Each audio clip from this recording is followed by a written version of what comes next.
Hey guys, this is Next Charge again, and yeah, this is the start of the very late Stardust Overdrive review. First part will be Fortune Ladies, which is right now. This is my Fortune Lady deck, which is actually pretty okay. But yeah, while I'm going through the deck, I'm also going through like review the Fortune Ladies as a whole as they come along.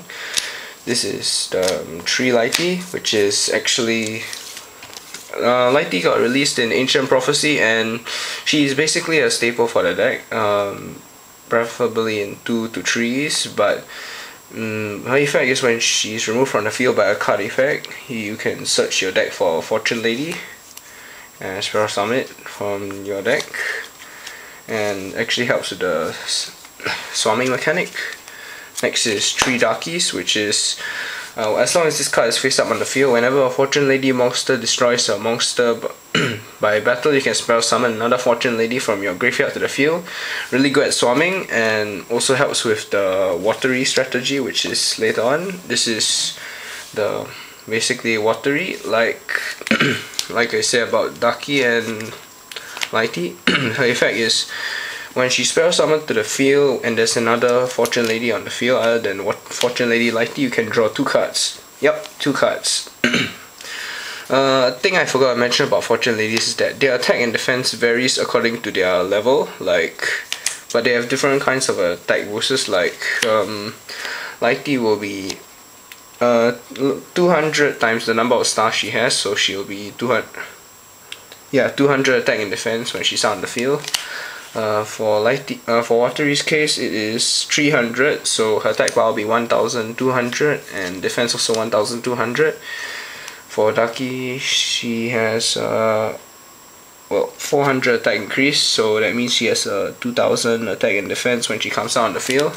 During the standby phases of your turn, the level will increase by 1. They can have a maximum of 12. They can gain until a maximum of 12 levels. And yeah, to Windy, when this card is normal summon, you can destroy a number of spell and trap on your opponent's side of you equals to the number of Fortune Lady monsters you control. Basically, she's like the second effect of Elemental Hero Stratos, but when she comes, her attack and defense will be 900 because her attack gain is 300 for every star she has. So yeah, not really needed to be ran in 3s, but she comes in handy. Next is 2 Firey, which is yeah, like Lighty, she came out in Ancient Prophecy and not really recommended in 3s, but her effect is when she's special by the effect of Fortune Lady in face up attack mode, you can destroy one monster on your opponent's side of the field and inflict damage equal to the monster's attack.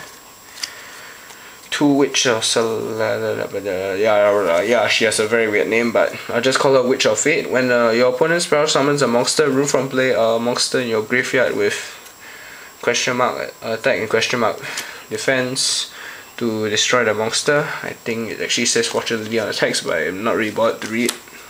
Can't be bothered to read actually. 1 Chaos Sorcerer for out of gaming Lighty and out of gaming Darky. Yeah.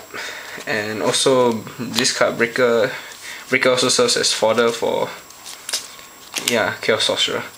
Breaker, yeah, he's a spell and trap removal just in case Windy doesn't do her job well. 3 Hidden Village of the Spellcaster. You notice about my deck, right? It isn't really like most Fortune Lady decks. It actually has no other monsters except for spellcasters. This will be useful later on, but this is one of the reasons because it actually helps me lock down my opponent's use of spells with This is Unity of Family, which is coming out in Ancient Prophecy under the name of Soliditary. If every monster in your graveyard is the exact same type, face up monsters on your side of the field will increase their attack power by 800 if they are the same type. So if I have a Windy in my graveyard and a Watery out, that means my Watery attack power will become 2000. Yep, sorry. 2 magical dimension because it's spellcaster support, and also helps with the storming strategy, and it can also help me destroy a monster. If I choose, remember I can also destroy a monster on the field, which is one of its effect. I can just choose Lighty to trigger Lighty's effect. So yeah, 1 MST, spell trap removal, 1 monster reborn, 1 heavy storm, 2 twists of fate. This is like the solemn judgment for the fortune ladies, but the card basically this card can negate special summons, spells and traps, and remove them from play until the end phase of the turn. Then after that it will be added back to your opponent's hand. 2 bottomless, 2 dark bright, 2 compulsory, 1 interdimensional matter transporter. I find compulsory evacuation device to be better than interdimensional matter transporter because not only does it help trigger Lighty's effect, but it also helps you get rid of irritating synchros like Stardust, Colossal Fighter and all that. To trigger Lighty's effect, and also to protect your monster sometimes. But remember, when you're using this card, right, it may hurt the village if you only have a 1 spellcaster monster on the field.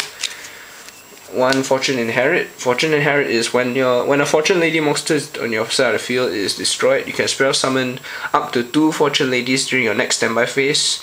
Since it's during the standby phase, your Fortune Ladies will get their level increased ability, so yeah, it's actually a good trade-off. 1 Mirror Force, and 1 Torrential Tribute. Yep, so wondering why I didn't run in Earthy, because technically I've tested Earthy out and she doesn't really, well, fit in the deck, but yeah, she's the 6th Fortune Lady and the strongest in attack and defense when she's out. So yeah, that was the start of my Stardust Overdrive review. I hope you liked it.